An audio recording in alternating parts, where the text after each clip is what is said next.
a primeira epístola de João,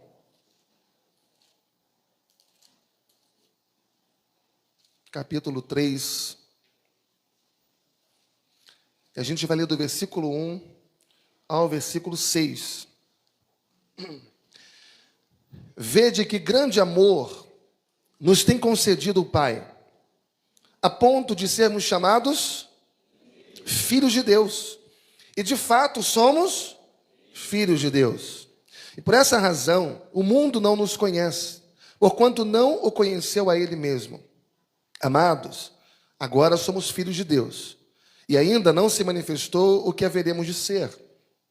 Sabemos que quando Ele se manifestar, seremos semelhantes a Ele, porque haveremos de vê-lo como Ele é. E assim mesmo se purifica todo o que nele tem essa esperança, assim como Ele é puro. Todo aquele que pratica o pecado também transgride a lei, porque o pecado é a transgressão da lei. Sabeis também que Ele se manifestou para tirar os pecados, e nele não existe pecado. Todo aquele que permanece nele não vive pecando. Todo aquele que vive pecando não o viu, nem o conheceu. Pai, fala conosco nesta manhã tão preciosa, tão bendita, em que o Senhor se faz presente em nosso meio. Que a Tua palavra ela venha transformar a nossa mente e o nosso coração, para que possamos, de fato, sermos um povo segundo o Teu coração. É o que te pedimos, te agradecendo em nome de Jesus. Amém e amém. Glória a Deus. De uma forma bastante simples e objetiva, o apóstolo João ele divide a humanidade em duas filiações. Ele coloca um grupo de um lado e um grupo de outro. Não há um terceiro grupo, somente dois. De um lado está aqueles a quem ele denomina de filhos de Deus, e do outro lado, filhos do diabo, filhos das trevas. Nós lemos do versículo 1 ao 6, mas veja a partir do versículo 7, mais especificamente no versículo 10, ele diz: nisto são manifestos os filhos de Deus e os filhos do diabo. Veja que João aqui, ele não está tentando fazer a política da boa vizinhança. João não está tentando aqui usar um discurso palatável. João não tem meio termo. João não está em cima do muro. Ele diz: ou você é filho de Deus, ou você é filho do diabo. Você não pode ser 50% uma coisa e 50% outra, e nem há mediação entre isso. Mas eu não vou falar nessa manhã sobre o diabo, e nem quero falar sobre os filhos do diabo, porque o nosso tema não é esse. Eu quero falar sobre os filhos de Deus, a honra de você ser filho de Deus. O privilégio que nós temos, irmãos, de sermos povo de Deus. Em primeiro lugar, porque ser filho de Deus é um fato. Quando você diz eu sou filho de Deus, você não está arrogando para si um título. Porque filho de Deus não é um título que eu recebo. E por isso, quando João ele começa a falar sobre isso, ele inicia aqui com um imperativo. Ele diz: vede. Ou seja, abre os olhos. Estejam atentos. Para que vocês tenham a compreensão da dimensão do que é ser filho de Deus. No Evangelho de João, capítulo 1, versículo 12, diz: mas a todos quantos o receberam, deu-lhes o poder de serem feitos filhos de Deus. Então veja que não fomos nós que nos fizemos filhos de Deus. Não é um título que nós compramos em algum lugar. Nós fomos feitos filhos. Nós fomos feitos filhos. E diz aí que nós sofremos essa ação que Jesus vai chamar de novo nascimento.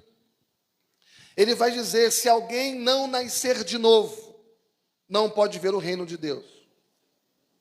Então, esse nascer de novo é uma regeneração, que está regenerando, está gerando de novo, está nascendo agora de Deus. E essa regeneração, esse novo nascimento, que é uma mudança, uma transformação, uma nova postura, de dentro para fora, isso nos torna filhos de Deus. E ele continua em João, no capítulo 1, versículo 12.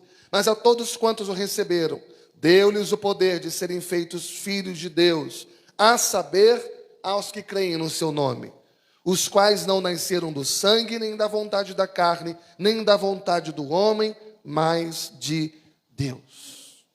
Então, os nascidos de Deus, isso é um fato, não é um sentimento, não é uma perspectiva, não é uma ideologia, é um fato, é algo maravilhoso, é algo sobrenatural que Deus realizou na minha vida, que Deus realizou na sua vida, porque quando Jesus entrou na nossa vida, nós não continuamos os mesmos mais, nós mudamos.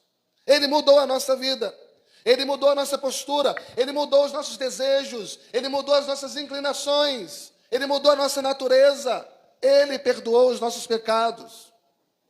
Jesus, quando veio morar em nós, através do seu Espírito, Ele transformou tudo em nós. E agora nós passamos a ser a habitação de Deus. Nós somos filhos de Deus. E isso é um fato. E ele vai dizer que esse fato brota amor. Ele diz: vede que grande amor nos tem concedido o Pai.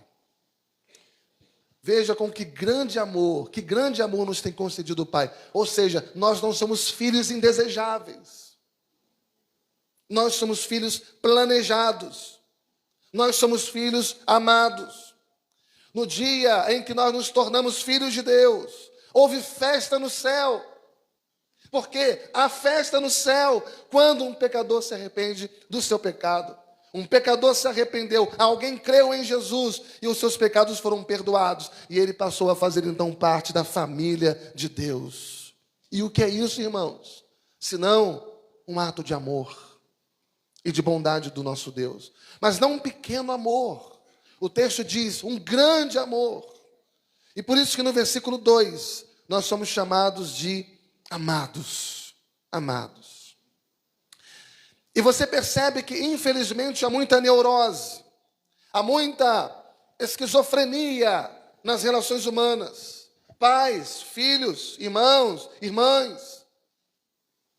E nós, muitas vezes, influenciados por esses conceitos, nós não temos a compreensão e a dimensão do que está aqui nesse texto. Veja que grande amor nos tem concedido o Pai, a ponto de sermos chamados filhos de Deus. E, de fato, somos filhos de Deus. Talvez você esteja triste por algo nessa manhã. Nós ficamos mesmo. Mas eu quero te lembrar de uma coisa. Você saber que é filho de Deus deveria ser a maior alegria da tua vida.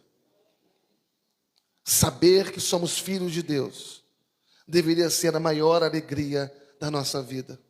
Nada pode acabar com a sua alegria. Nenhuma circunstância pode roubar a sua alegria, porque nós somos filhos de Deus e os nossos nomes estão escritos no livro da vida. Ninguém jamais poderá apagar o nosso nome de lá, porque foi escrito pela mão de Deus. Lucas capítulo 10, versículo 20. Quando os seus discípulos voltaram para a missão e trouxeram relatórios maravilhosos da missão, chegaram para Jesus e falaram: olha, os enfermos foram curados, os espíritos malignos foram expulsos das pessoas, as pessoas foram libertas, estamos maravilhados, estamos felizes, alegres. E os discípulos, eles começaram ali a se autoavaliarem, eles começaram ali a julgarem-se importantes para Deus, dentro dessa perspectiva da produtividade ministerial. E Jesus se volta para eles e diz: olha, alegrai-vos, alegrai-vos. Mas não somente porque os demônios vos submetem, alegrai-vos, porque os vossos nomes estão escritos no livro da vida. E quem foi que escreveu esses nomes, irmãos? Foi o Pai. Quem escreveu o nosso nome lá foi o Pai. E isso foi um ato de amor. O nosso nome ter sido escrito no livro da vida foi um ato de amor do Pai. O nosso chamado foi um ato de amor do Pai. A nossa justificação foi um ato de amor do Pai. A nossa santificação, esse processo de santificação que nós estamos, e ali na nossa rotina, no nosso dia a dia, Deus está trabalhando em nós, nos melhorando, nos capacitando. Todo esse acompanhamento de Deus que nos purifica a cada dia tem sido um ato de amor do Pai. E quando nós encontrarmos com o Senhor, quando partimos dessa vida para outra e morarmos para sempre com Deus, a nossa glorificação é um ato de amor do Pai. E isso nos faz o povo mais amado do mundo. Nós somos o povo mais feliz da terra, porque somos filhos. Porque somos filhos. Ninguém além de nós pode compreender esse amor, irmãos. Ninguém além de nós pode compreender a grandeza desse amor. E por isso que o apóstolo Paulo, lá em Efésios, no capítulo 3, ele ora para que sejamos tomados de toda a plenitude de Deus. Mas o que o apóstolo Paulo está querendo é que nós tenhamos a compreensão da largura, a compreensão da altura, a compreensão da extensão e a compreensão da profundidade do amor de Deus, que excede a todo entendimento. E uma das coisas que o diabo faz na nossa vida, uma das coisas que o diabo insiste na nossa rotina, no nosso dia a dia, nas nossas lutas da vida cristã, uma das coisas que o diabo se empenha bastante é tentar fazer você esquecer que é filho de Deus. Ele o tempo todo quer fazer você esquecer que é filho de Deus. Filhos amados. E que você foi amado de uma forma grandiosa. E que você foi amado de uma forma profunda. De uma forma incomparável. De uma forma eterna. De uma forma inseparável. Agora veja que ele dá uma razão. Capítulo 3, versículo 1. No finalzinho do versículo 1. Por esta razão, o mundo não nos conhece, porquanto não o conheceu a ele mesmo. Quem é o mundo aqui? O mundo é a sociedade sem Deus. O mundo aqui não é o planeta Terra, mas são as pessoas sem Cristo, com seus próprios valores, com o seu próprio sistema, com as suas próprias ideologias. Jesus diz em João 15, 17, que nós somos odiados pelo mundo. Isso vos mando, que vos ameis uns aos outros. Se o mundo vos odeia, sabeis que primeiro do que a vós outros, me odiou a mim. Se vós fosseis do mundo, o mundo amaria o que era seu. Todavia, vocês não são do mundo, pelo contrário, do mundo eu vos escolhi. Por isso o mundo vos odeia. Não espere ser amado pelo mundo. Tem uma música que diz: não chore se o mundo ainda não notou. Já é o bastante Deus reconhecer o seu valor. O mundo nunca vai notar. O mundo nunca vai perceber. O mundo nunca vai reconhecer. Não crie expectativas com o mundo. Se você ama a Deus, isso já se constitui inimigo do mundo. Nós somos filhos de Deus e o domínio do reino de Deus está presente. Embora seja invisível, mas ele está presente. E o mundo não nos reconhece porque o mundo não tem discernimento espiritual. E as coisas espirituais são discernidas espiritualmente. É como se nós estivéssemos no mundo físico, mas ao mesmo tempo assentado nas regiões celestiais em Cristo Jesus. Estamos aqui, assentados na igreja, no templo, numa cadeira, com nossos amigos e irmãos, a nossa família, participando de um culto, ofertando a Deus um culto, ouvindo a sua palavra. Mas ao mesmo tempo você entende que você não está mais aqui. Você tem uma visão espiritual e você sabe que você está assentado nas regiões celestiais em Cristo Jesus. Então nós estamos no mundo, mas também estamos em Cristo. Ou seja, pelo fato de nós estarmos ligados espiritualmente com Cristo, o mundo, ele não nos reconhece. Mas não somente isso, o mundo nos odeia. O mundo nos odeia. E ele vai fazer de tudo para nos afastar do amor de Deus, da presença de Deus. Então, em primeiro lugar, a alegria, a honra de ser filho de Deus. Isso é um fato. Agora, em segundo lugar, também é um processo. É um processo. Veja no versículo 2, em 1 João 3:2. Amados, agora somos filhos de Deus e ainda não se manifestou o que haveremos de ser. Sabemos que quando Ele se manifestar, seremos semelhantes a Ele, porque haveremos de vê-lo como Ele é. Veja que o verbo-chave do versículo 2 aqui é o verbo ser. Esse é o verbo-chave. Vocês são amados. E ele também vai usar aqui, deixa a sua Bíblia aberta nesse texto, ele vai usar um advérbio de tempo. Ele não vai dizer que foi ontem ou será amanhã, mas ele vai dizer agora. Agora.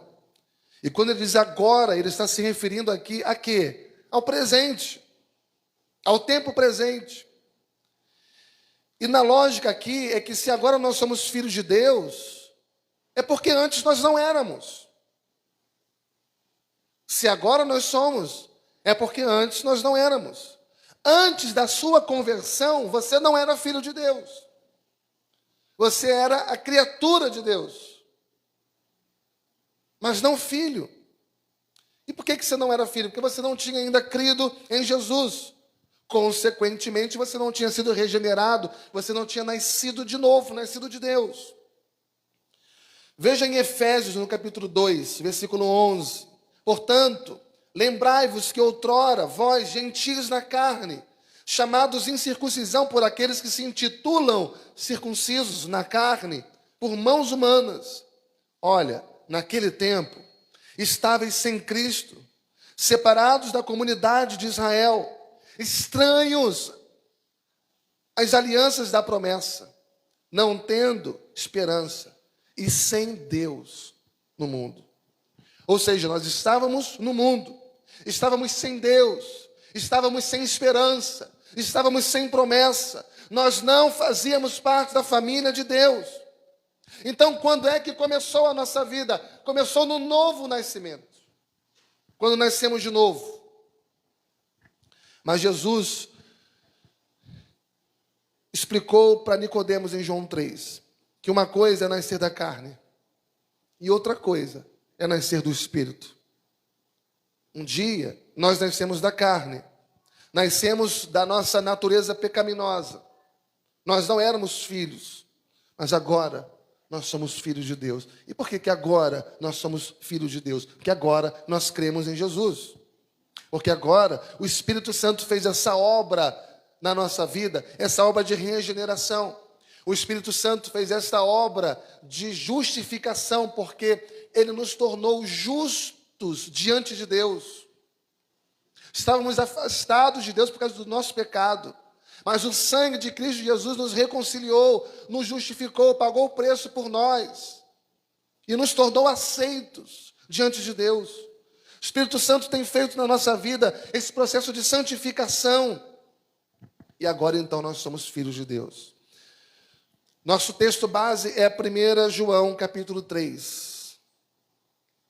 Mas um capítulo antes, o capítulo 2, veja o que diz em 1 João 2, versículo 1. Filhinhos meus, essas coisas vos escrevo para que não pequeis. Se todavia alguém pecar, nós temos o que, irmãos?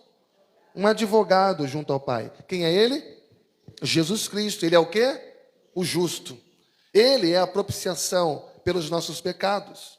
E não somente pelos nossos próprios pecados, mas ainda pelos do mundo inteiro. Nós agora somos justificados. Jesus Cristo, ele fez uma obra aqui, que em 1 João capítulo 2, ele chama de propiciação. E essa palavra propiciação, ela vem do Antigo Testamento.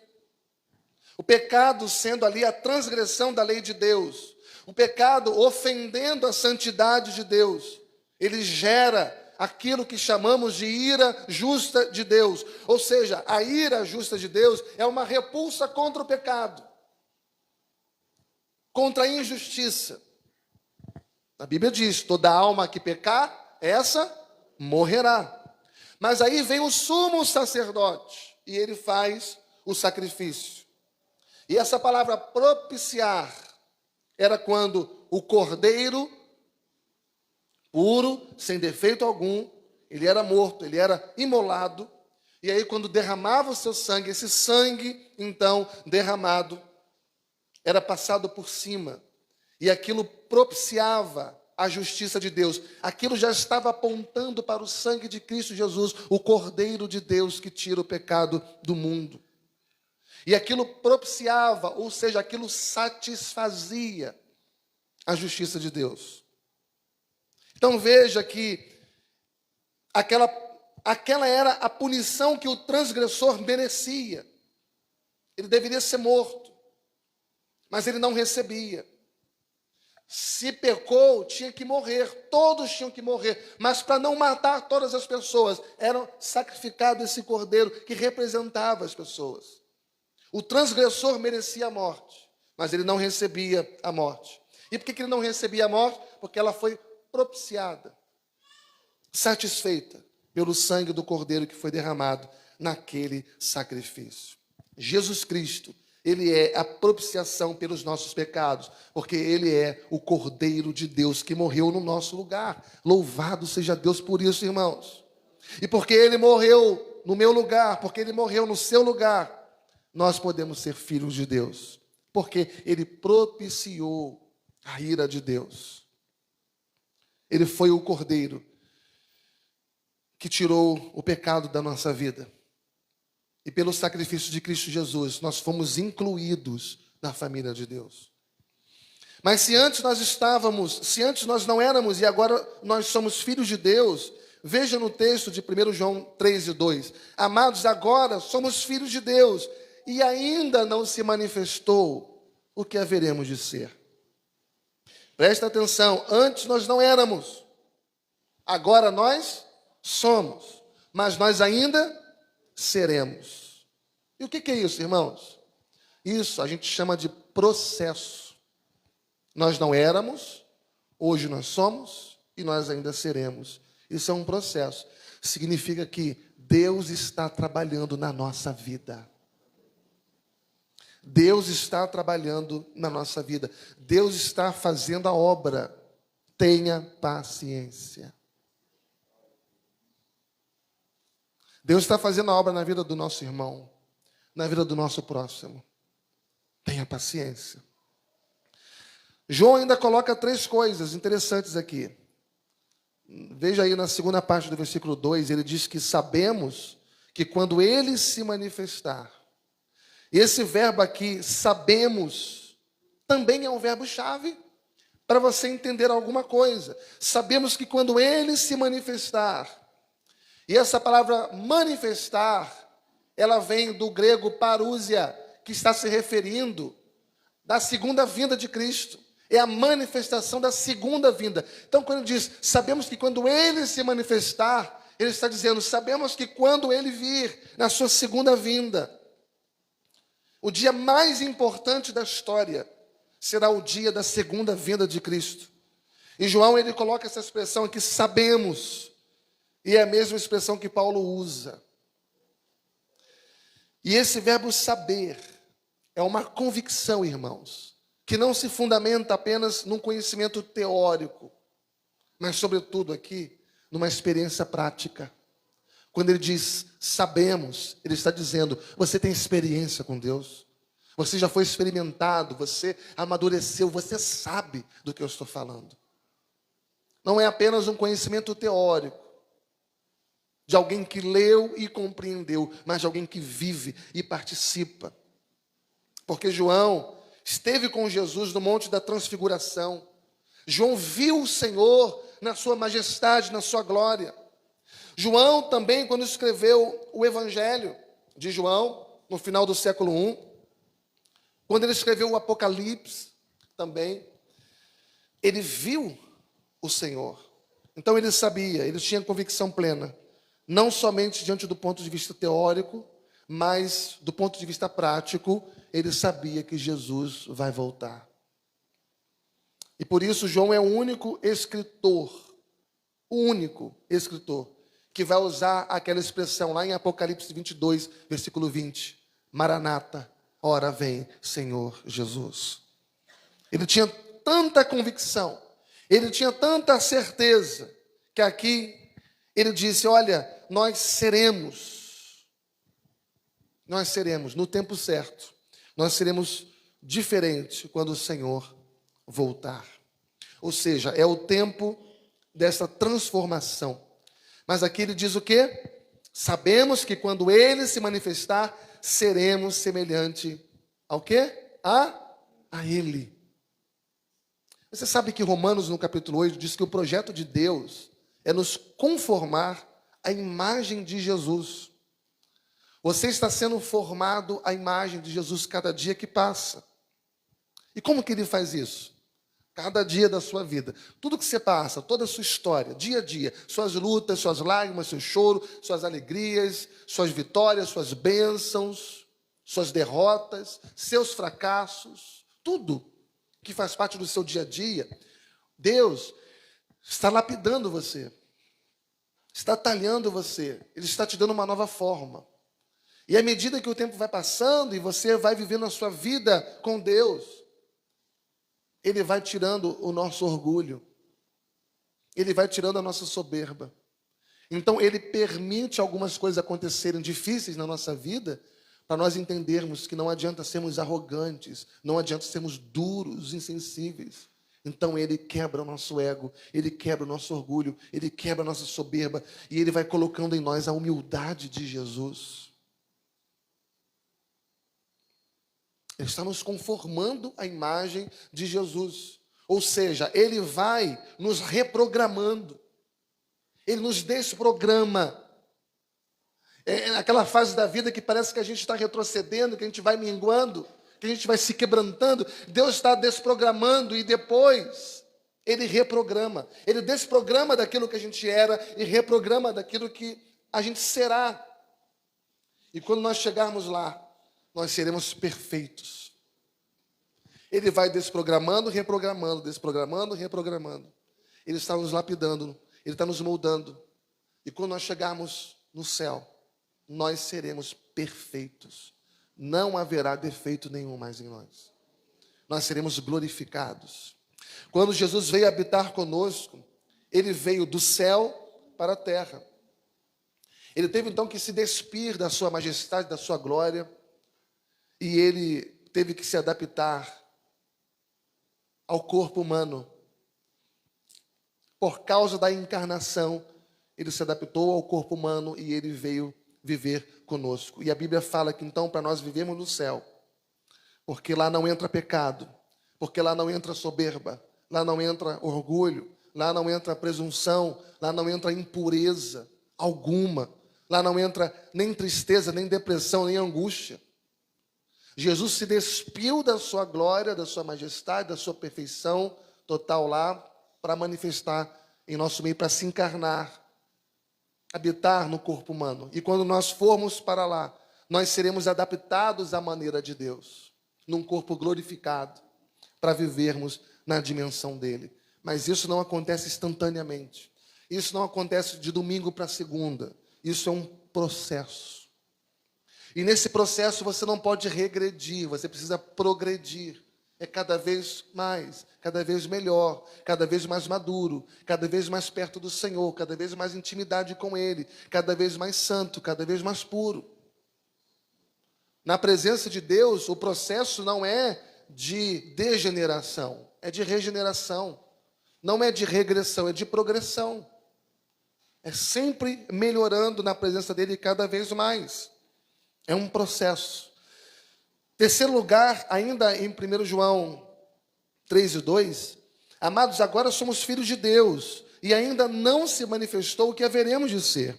Sabemos que quando Ele se manifestar, seremos semelhantes a Ele. Por quê? haveremos de vê-lo como ele é. Então veja, em terceiro lugar, o privilégio de ser filho de Deus, a honra, a alegria, é que nós vamos ver Jesus. Nós haveremos de vê-lo, diz o texto, como ele é, ou seja, na sua glória, na sua majestade, no seu poder. Alguns teólogos dizem que nós jamais veremos a Deus, ou que nós veremos a Deus em Cristo. Lembra do pedido de João? João 14, 8? Mostra-nos o Pai, isso nos basta. E a resposta no versículo 9 foi: quem vê a mim, vê o Pai, porque eu e o Pai somos um. Esse texto escatológico é o texto que nos garante que nós veremos a Jesus. Quem vê a mim, vê o Pai, porque eu e o Pai somos um. E nós o veremos como Ele é, em toda a sua grandeza, em toda a sua majestade, em toda a sua glória. Então, você está num processo. Um processo de transformação. E um dia nós seremos semelhantes a Jesus e o veremos como Ele é. Diga para o seu irmão assim: tenha paciência comigo, eu estou num processo.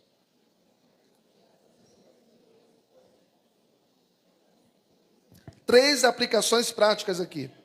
Você crê nisso tudo que você ouviu? Sim ou não? Então, a primeira aplicação prática, em 1 João 3, versículo 3. E a si mesmo se purifica todo que nele tem essa esperança, assim como ele é. Vamos ler, gente. Em 1 João 3 e 3. E a si mesmo se purifica todo que nele tem essa esperança, assim como ele é puro. Então veja, a primeira implicação daquilo que fomos, somos e seremos é a santidade, é a pureza. Pureza. Ou seja, escuta bem, por que você não faz isso ou aquilo? Por que você deixa de fazer tantas coisas? Faz algumas e não faz outras. Não é porque nós não podemos, porque a gente pode tudo. Tudo me é lícito, mas nem tudo me convém. Você não faz não é porque você não pode, porque você pode. Não deve, mas pode. Você não faz não é porque você não quer, porque a nossa carne quer. Mas por que você não faz isso ou aquilo? Porque você tem consciência, você sabe que você é filho de Deus. Espera aí, eu tenho uma identidade, eu tenho um compromisso, eu tenho uma responsabilidade. Eu não posso fazer isso porque eu sou filho de Deus. Minha carne quer, meus impulsos querem, mas eu sou filho de Deus. E nós estamos sendo transformados. E um dia nós seremos semelhantes a Ele. Então a primeira implicação é a pureza. Segunda aplicação prática, versículo 4 e 5, vamos ler juntos? Todo aquele que pratica o pecado também transgride a lei. Porque o pecado é o quê, irmãos? A transgressão da lei. Sabeis também que ele se manifestou para o quê? Para tirar os pecados. E nele não existe pecado. Eu serei semelhante a ele, diz o texto.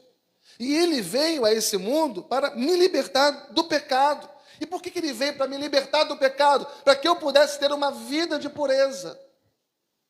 Ele veio me libertar dessa imundície, dessa sujeira, para que eu pudesse ter uma vida pura, santa. Mas ele não somente é santo, ele também me deu a condição de ser como ele é, santo. Talvez você não consiga ser na sua capacidade, na sua própria força. Mas é possível você ser puro e santo no poder de Deus que habita em você. Não fica medindo as coisas com base na sua força. Ah, pastor, o senhor pediu uma tarefa, uma missão. Eu não consigo, o senhor sabe, eu sou tímido. O senhor sabe que eu sou assim, eu sou assado. Realmente, você está querendo fazer a obra de Deus na capacidade humana. Não vai conseguir. Agora, quando você diz assim, eu não posso, eu não consigo, eu não sei, mas no poder de Deus eu posso todas as coisas. Aí você ora, fala: Senhor, me capacita. Senhor, me dá poder. Senhor, vem me fortalecer, Senhor. Vai na minha frente. Faz a obra. Toca, Senhor. Eu vou falar, mas que o Senhor fale no meu lugar. Eu vou fazer, mas que o Senhor venha fortalecer as minhas mãos. Aí, meu irmão, sai de baixo. Porque Deus entrou na história. Maior é o que está em nós. Irmãos, eu só estou aqui nesse púlpito pela misericórdia de Deus. Eu sou como você. Completamente falho, fraco, limitado. Eu tenho as minhas limitações. Todas as vezes que eu subo, eu digo: Deus, eu não consigo. Se o Senhor não for, eu não consigo ir. Se o Senhor não fizer, eu não consigo fazer. Não é pela força do braço, da carne, irmãos, mas é pela força do poder de Deus. Ele nos deu a condição de ser santo como Ele é. Ele se manifestou para tirar o meu pecado, para me libertar do pecado. O pecado, a gente sabe, ele está presente.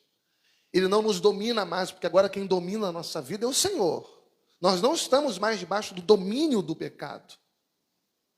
Mas nós sabemos que o pecado está presente. Sabemos que o pecado está presente. Mas nós podemos viver sem estar na prática do pecado. Sem estar se deleitando no pecado. Sem estar tendo prazer no pecado. Eu posso lutar contra o pecado, eu posso mortificar o pecado que existe em mim. E aí vem uma conclusiva aqui. Terceira aplicação prática. Início do versículo 6, já estou encerrando essa mensagem. Você se lembra de João 15? Eu sou a videira verdadeira. Você pode então ir a Cristo, você pode ir a Cristo e continuar pecando. Muitas pessoas vão a Cristo e continuam com a mesma vida que estava. Mas é diferente. Quando você não apenas vai a Cristo, mas quando você permanece em Cristo. Você não precisa ir a Cristo apenas, você precisa permanecer em Cristo. Qualquer pessoa pode ir a Cristo e continuar no estado que estava. Aquele jovem rico foi a Cristo e continuou no estado que estava. Alguns fariseus foram a Cristo e voltaram no estado que estava. 10 leprosos foram a Cristo. 9 voltaram do jeito que estavam. A grande questão não é apenas ir a Ele, mas é permanecer em Cristo. Ou seja, aprofundar a sua comunhão com Cristo. É mergulhar de cabeça na sua intimidade com Cristo. É você cada dia se esforçar e trabalhar na sua comunhão com Cristo. Se você tem a vida nele, se você busca a santificação nele, aí você não vive no pecado. Você eventualmente peca, mas logo que você peca, o Espírito Santo, ele vai trazer uma tristeza profunda no seu coração, porque você pecou contra a santidade de Deus. Você não vai ter prazer naquilo e voltar para aquilo e voltar, e se arrepende de volta, se arrepende de volta, se arrepende de volta. Não, é uma vida de esforço diário. Você pecou, mas você não vive naquela prática. Então logo você é constrangido. Logo você é tomado por um sentimento de que você precisa de se arrepender logo. Porque você não consegue viver sem a presença de Deus e o pecado te afasta dele. Amém, irmãos? Então você não tem prazer no pecado. Ou seja, aquilo não é mais algo que você maquina, aquilo não é mais o seu projeto de vida. Que agora você é filho de Deus. E você agora vive uma vida de santidade, na presença de Deus. João é muito prático. João é muito prático. Ele diz aqui na segunda parte do versículo 6, todo aquele que vive pecando, não o viu, nem o conheceu.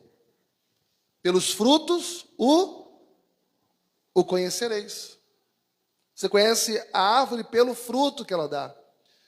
O camarada só vive pecando, a vida dele é uma vida promíscua, a vida dele é uma vida que qualquer pessoa percebe que está completamente aquém daquilo que Deus espera dele. Você está vendo o fruto. Então tem alguma coisa errada ali. A vida do pai não está nele. Amém, irmãos? Então é completamente diferente, né? E a santificação, quando você tem uma vida pura, quando você busca a santificação na sua vida, aquilo já é um fruto que vai revelar que você nasceu de novo. Não que você não peque, não que você não erra, mas você se esforça todos os dias para ter um coração puro. Você se esforça cada dia para manter-se em santidade diante de Deus. Isso já é um fruto, isso já revela que você nasceu de novo, que você tem a sua identidade de filho de Deus. É você lutar para você não pecar, porque você e eu, nós estamos num processo de transformação. Certo, gente? Antes nós éramos, agora nós somos, mas nós ainda seremos.